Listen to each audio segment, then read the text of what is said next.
সবাই আশা করি ভালো আছেন, সুস্থ আছেন। আপনারা কষ্ট করে এসেছেন, এজন্য আমি শুরুতে আপনাদেরকে ধন্যবাদ এবং কৃতজ্ঞতা জানাচ্ছি। জ্ঞান বিজ্ঞানে যে জাতি যত উন্নত, সে জাতি পৃথিবীকে নেতৃত্ব দেওয়ার ক্ষেত্রে তত বেশি অগ্রসর থাকে।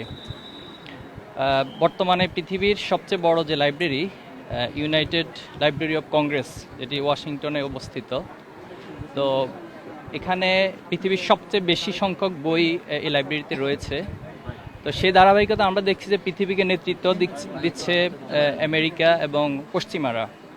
কিন্তু একটা সময় এই জ্ঞান বিজ্ঞানের সূতিকাগার ছিল মুসলিম যে কমিউনিটি, মুসলিম যে হাব, মুসলিম যে সাম্রাজ্য সেখানে ছিল। আমরা জানি যে বাইতুল হিকমা, যেটি বাগদাদে অবস্থিত ছিল, যে লাইব্রেরি পৃথিবীর সবচেয়ে বড় লাইব্রেরি ছিল, এবং কর্ডোবার লাইব্রেরিগুলো ছিল পৃথিবীর একসময় সবচেয়ে বড় লাইব্রেরি। কিন্তু একটা পর্যায়ে এসে মুসলমানরা সেই জ্ঞানগুলোকে নিজেদের মধ্যে আমরা রাখতে পারিনি, এবং সেই জ্ঞানকে হারানোর ফলে আজকে সারা বিশ্বে মুসলমানরা নির্যাতিত, নিপীড়িত এবং ইনফেরিয়র একটি জাতিতে পরিণত হয়েছে। তো আমরা মনে করি এই জ্ঞান বিজ্ঞানকে যদি পুনরুদ্ধার করা যায় এবং মুসলিম নেতৃত্বের মধ্য দিয়ে যদি আমরা এই জ্ঞানের চর্চাকে বাড়াতে পারি, তাহলে একটা পর্যায়ে ইসলাম এবং মুসলিম যে সাম্রাজ্য, সেটি পৃথিবীতে ন্যায়ের সাম্রাজ্য আবার প্রতিষ্ঠিত হবে। বইমেলার ইতিহাস আপনারা জানেন যে এটি সর্বপ্রথম নিউ ইয়র্কে 1802 সালে সর্বপ্রথম বইমেলা অনুষ্ঠিত হয়েছিল। আমাদের বাংলাদেশের প্রেক্ষাপটে আমি যতটুকু জানি যে 1965 সালে ঢাকা বিশ্ববিদ্যালয়ের কেন্দ্রীয় লাইব্রেরিতে প্রথম বইমেলার আনুষ্ঠানিক যাত্রা শুরু হয়, এবং 71 পরবর্তীতে 1972 সালে এই বাংলা একাডেমিতে মাত্র 32টি বই নিয়ে বইমেলার যাত্রা শুরু হয়, এবং সেটা 1982 সালে এসে আনুষ্ঠানিকভাবে আজকে যে বইমেলা সেটা চালু হয়েছে। এবং সোহরাওয়ার্দী উদ্যানের এই প্রেক্ষাপটটা 2014 সালে এটা বিস্তৃতি লাভ করে। এখানে একটি বিষয় দুঃখের সাথে বলতে হয় যে বিগত সময়ে বইমেলায় যারা ইসলামী ভাবধারার অথবা ইসলামী মূল্যবোধের যে প্রকাশনীগুলো রয়েছে, তাদেরকে বইমেলায় স্টল দেওয়া হতো না।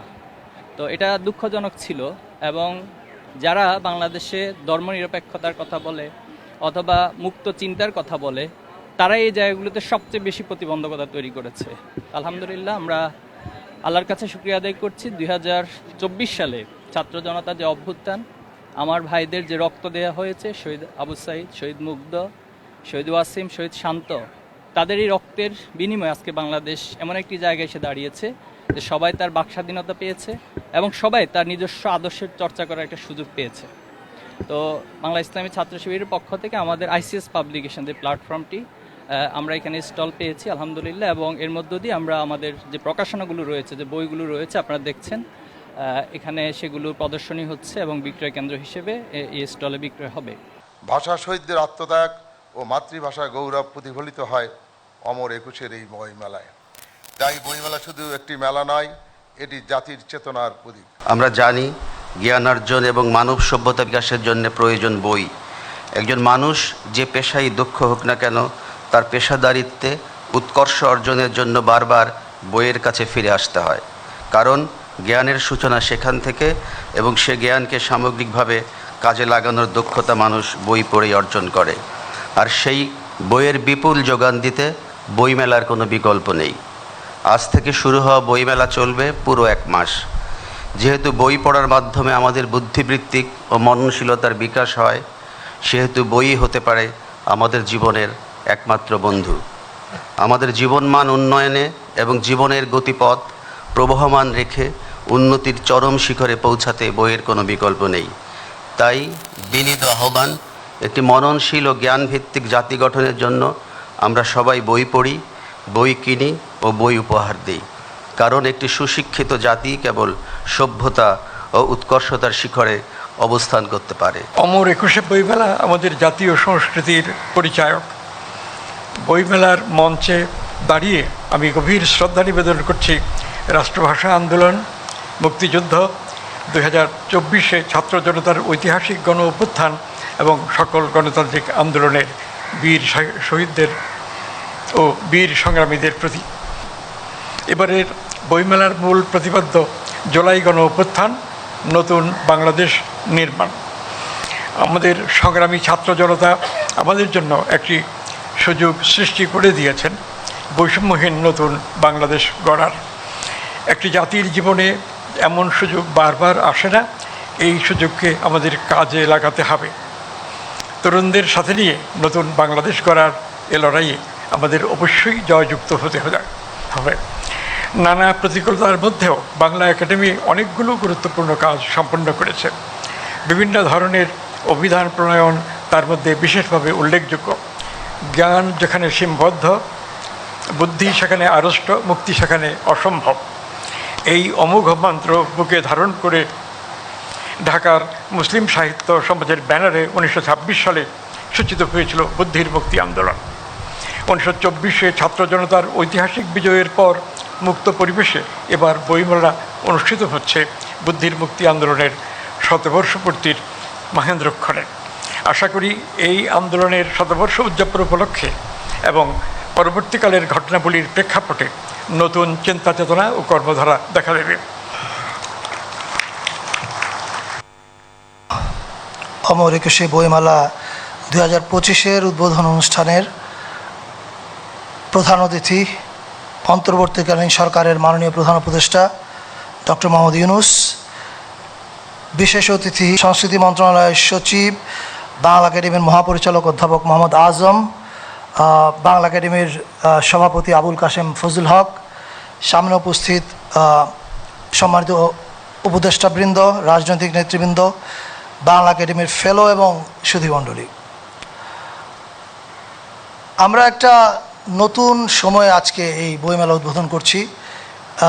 নতুন বাংলাদেশে আমরা জানি জুলাইয়ের মধ্য দিয়ে বাংলাদেশ একটা নতুন পর্বে প্রবেশ করেছে। ফলে আমি প্রথমেই এই জুলাইতে যারা শহীদ হয়েছেন তাদের প্রতি শ্রদ্ধা জানাই এবং যারা আন্দোলন করেছেন এবং যাদের বীরত্বের কারণে বাংলাদেশ দ্বিতীয়বার স্বাধীনতা পেয়েছে তাদের সবাইকে আমি শ্রদ্ধার সাথে স্মরণ করছি। পাশাপাশি আমি মহান মুক্তিযুদ্ধ এবং ভাষা আন্দোলনে যারা প্রাণ দিয়েছেন তাদের সবাইকে আমি শ্রদ্ধার সঙ্গে স্মরণ করছি। সম্প্রতি বাংলা একাডেমি 50টি গবেষণা প্রবন্ধ এবং 1 বছর মেয়াদী 10টি গবেষণা বৃত্তির প্রস্তাব আহ্বান করেছে। এছাড়া তরুণ লেখকদের জন্য কর্মশালা এবং বই প্রকাশের ব্যবস্থাও নিয়েছে। বিসমিল্লাহির রহমানির রহিম। অমর একুশে বইমেলা 2025-এর উদ্বোধন অনুষ্ঠানে উপস্থিত সবাইকে আমার আন্তরিক শুভেচ্ছা ও সালাম জানাচ্ছি। গত বছরের 5 আগস্ট ছাত্র জনতার ঐতিহাসিক অভ্যুত্থানের মধ্য দিয়ে জাতির ঘাড়ে দীর্ঘ 16 বছর ধরে চেপে থাকা স্বৈরাচারী সরকারের পতন ঘটেছে। আমাদের সাহসী তরুণদের এই অভূতপূর্ব আত্মত্যাগ বিশ্বকে চমকে দিয়েছে। এই বিজয়ের মাধ্যমে এসছে নতুন বাংলাদেশ গড়ার ইস্পাত কঠোর প্রতিজ্ঞা।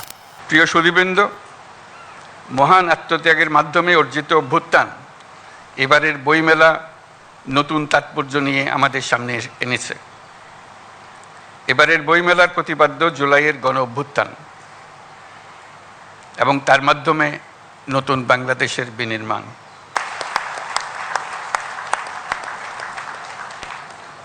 মহান আল্লাহ আমাদের সহায় হন। ধন্যবাদ। এবার বাংলা একাডেমি প্রকাশিত বই মাননীয় প্রধান উপদেষ্টাকে উপহার দেওয়া হবে। উপহারের বই তাঁর হাতে তুলে দেবেন বাংলা একাডেমির মহাপরিচালক মহোদয়।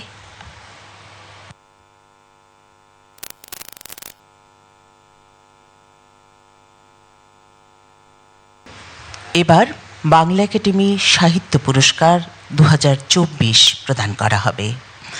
পুরস্কারপ্রাপ্ত গুণীজনদের হাতে 3 লক্ষ টাকা অর্থমূল্যের চেক, সম্মাননাপত্র ও সম্মাননা প্রতীক তুলে দেয়া হবে। কবিতায় সামগ্রিক অবদানের স্বীকৃতিস্বরূপ বাংলা একাডেমি সাহিত্য পুরস্কার 2024-এ ভূষিত হয়েছেন জনাব মাসুদ খান।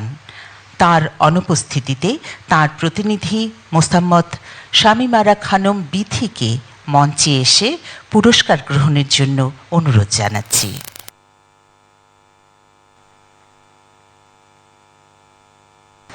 নাটক ও নাট্য সাহিত্যে সামগ্রিক অবদানের স্বীকৃতিস্বরূপ বাংলা একাডেমির সাহিত্য পুরস্কার 2024-এ ভূষিত হয়েছেন জনাব শুভাশিস সিনহা। প্রবন্ধ গদ্যে সামগ্রিক অবদানের স্বীকৃতিস্বরূপ বাংলা একাডেমি সাহিত্য পুরস্কার 2024-এ ভূষিত হয়েছেন জনাব সলিমুল্লাহ খান।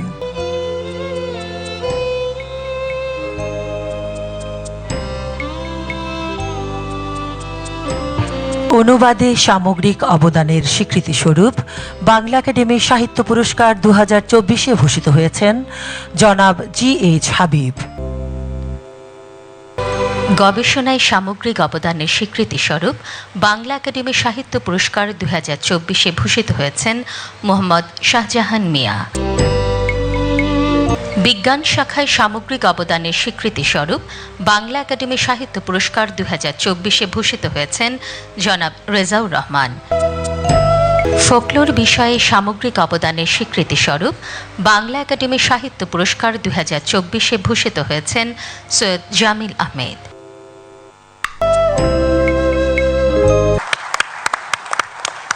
সবাইকে অভিনন্দন জানাচ্ছি আমরা।